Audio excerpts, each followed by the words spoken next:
Hello guys, may bago na naman akong gagawin.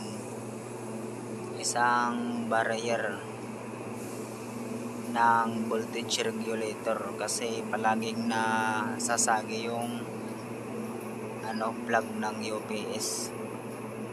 Yung yan ang mga bagay namin guys, yung mga itlog. Yung guardian guys. Yan voltage regulator na yan, yung plug na yan ang nasasagi guys, palaging napuputol. Kaya yan ang lalagyan ko ng barrier.